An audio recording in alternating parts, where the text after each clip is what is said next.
እኛ ድሮን ተበድረን አናመጣም፣ ለምነን አናመጣም። ራሳችን እየሰራን ነው የምናደባየው ጠላቶቻችን በበቂ ሁኔታ ተመርቶ ለሁሉም ተደራሽ እስኪሆን ድረስ ነው ዝም ያልነው እስካሁን ይፋዊ መግለጫ ያልተሰጠው። ከዚህም በኋላ ከገባበት እየገባን የትኛውም ካምፕሁን ከተማ ላይም ሁን የትኛውም ፎቅ ስር ተደበቅ የሚለቅ የለም። ያደባይሃል ነው ማለት። የታል እስኪ ባለስልጣኑን የሚያድን መከላከያ አየር ወለድ ኮማንዶ ያየ ነው የታለ?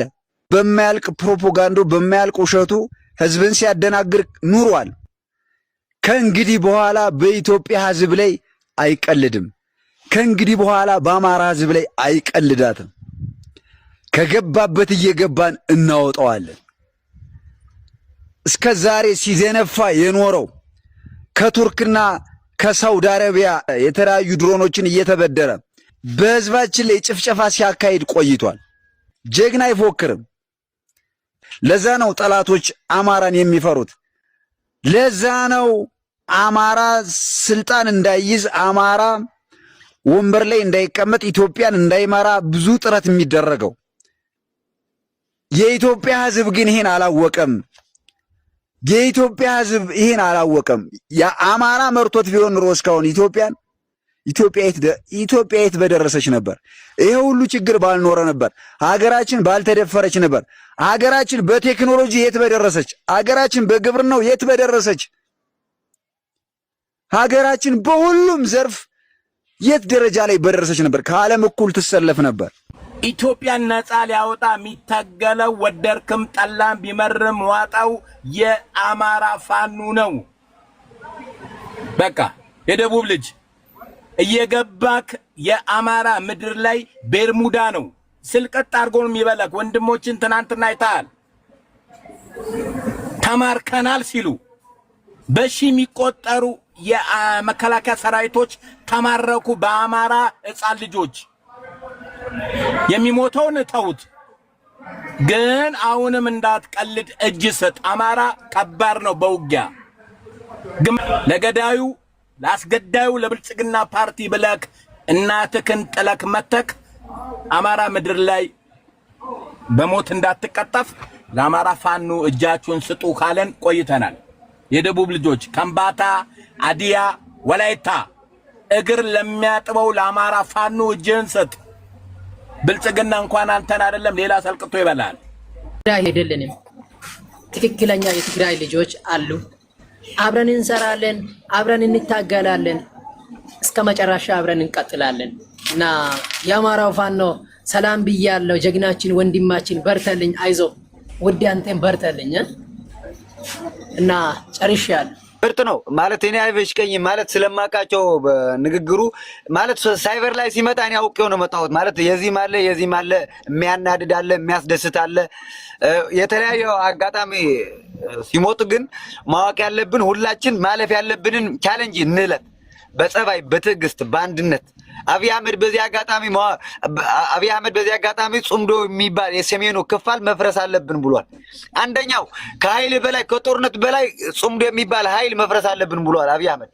መብራንን ጾምዶን ካልፈረሰ ጦርነት አይቻልም ብሏል አብይ አህመድ በአንዱ ቦታው ማለት ነው። አስፈርቷል ለነሰል በቃ የትግራይ ምናምን ሰላም የሚል ሰው ሁሌ ሰላም አሸናፊ መሆኑን ያስመሰከርን ነው። ዝም ብሎ በናጻ ስጦታ አይደለም የሚሰጠን ያለ እያንዳንዱ ብሔረሰቦችን ተሰብስበን ሰላማችን ፈጥረን መኖር እንችላለን። የአብይ አህመድ የስርዓት መንግስት ጥላት በቃ ሰው ገዳይ ነፍሰ በል ነው። መብራንን ይሄንን ያላወቀ ሰው የለም።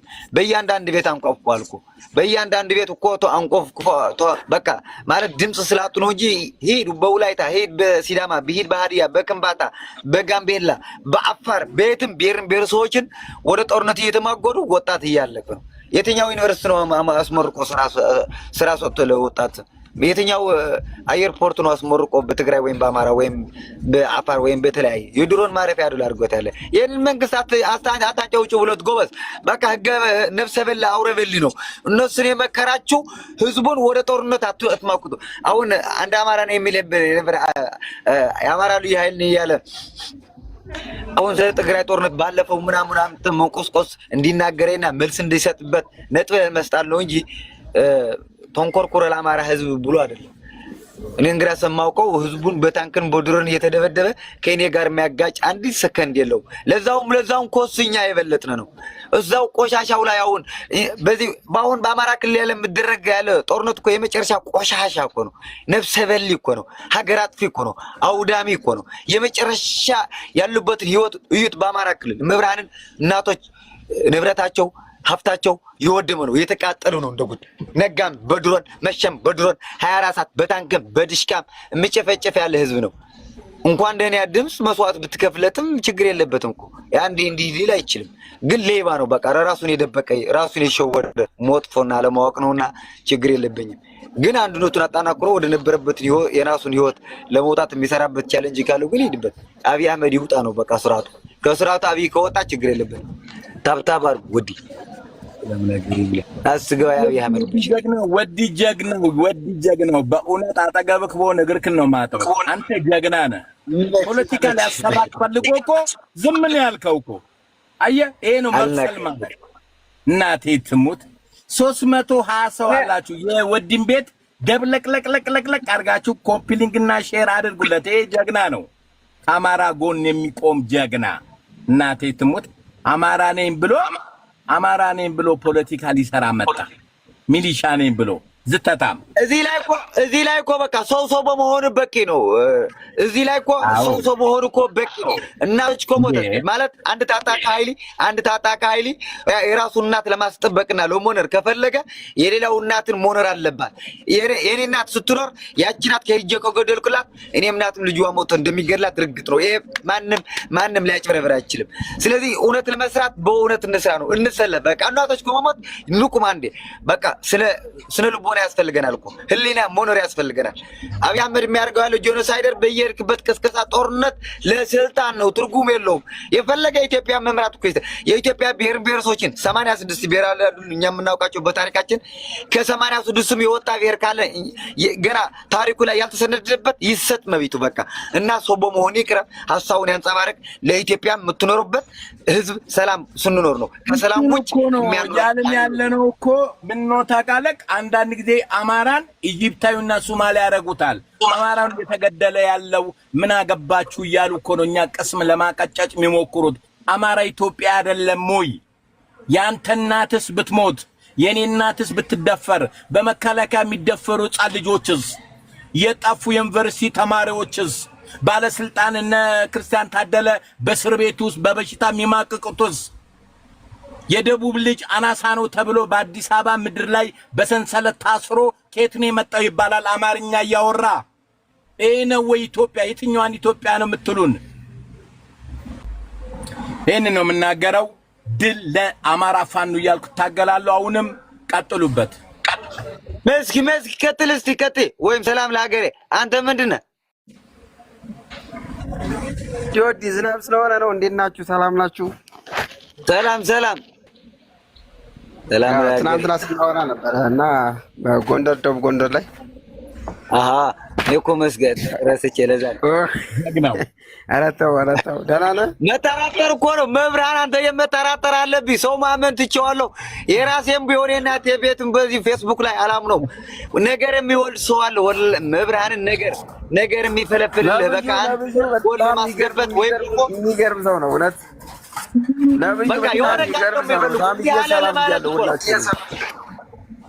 እንዲህ አለ ለአማራ ተሳድበዋል ወይም ለዚህ ብሔር ተሳድበዋል ለማለት የሚጥሯትን ጥር ማለት ነው። እኔ እቺ ነው የሚጠነቀቅ ሌላ የሚጠነቀቀው ነገር የለም። የእቺ ካን እንዳያጥሉ ነው የሚጥሩ። እኔ ግን ደግሞ ማለት አስቤበት አይቼበት በቃ ጦርነቱን አይቼበታለሁ፣ ኑሬበታለሁበት ሰላሙን ማየት አለብኝ። በቃ ማለት የሰላም ውጤት ነው እንጂ የጦርነት ውጤት እንደሌለ ያየን ነው። ለዚህ እኮ ነው ሰላም እንፍጠር ስንልስ የሆነ ነገር ቻሌንጅ ይዘው ይመጣል ከውሸት የራቀና ለዛ ነው የምትለው ሐሳብ ካለ ሂድበት። ወይም ደግሞ ያማራ ፋኖ ነው ያስቸግረ ነው አለ ሐሳቤ በጣም የሚገርም ሐሳብ ነበር። ዝናብ ስለሆነ ያስተጋባ ስለሚችል ያለው ነገሮች ሁሉ በቃ የምትናገሩ ነገር እውነታ ነገር ነው። ሰው ለይታችሁ አስገቡ። ሰው ስታስገቡ ደግሞ ብዙ አድማ በታኝ ይገባል፣ ብዙ ነገሮች ይገባሉ። ብዙ አማርኛ ለቃቅሞ ሊሄድ ይችላል። እኛ በምድር ላይ ያለውን ነገር እውነታ ነገር መናገር ያለብን ነገር እናገራለን እንጂ ታውቋለህ። ደቡብ ጎንደር ላይ ጋር ተወዳ እንዴት እንደሆነ ያን የሀገር መኪና 30 መኪና እንዴት እንደሆነ ታውቃለህ። በቀደም በላይ አይቼው በቪዲዮ አይቼው አይደል ጆን በቪዲዮ አይቼው ምርጥ ነው። በጣም ተሞይታ ሂድበት። ስለዚህ እንደነ እናት ያለ ምርጥ ጓድ ወንድሞቻችን እያሉ እዚህ ጋር ማንም መጥቶ አፉን ሊከፍት አይችልም። ስለ ብልጽግና እኛ አሁን አይመለከተንም። የኛ ስንት 17 ተማሪ የት ነበሩ? ድራሻቸው የሉም እኮ በአሁኑ ሰዓት ብዙ ነገር እናውቃለን። ስለዚህ አሁን እኛ እውነታ ነገር እንደው ትግሬን አማራ ሊያዳክም የሚመጣ ሰው ማንም ቸካ አናደርገውም። እውነት ልንገርህ ያለፈው አልፏል። አሁን አዲስ ህይወት ጀምረናል፣ አዲስ ምዕራፍ ጀምረናል። በቃ የራሳችን እምነትና እምነት ነው። እኔ መጥቼ መቀሌ አክሱም ላይ ሄጄ ተሳልሜ መምጣት ያለብኝ በቃ ምርጥና ምርጥ ግለሰብ መሆን አለብኝ።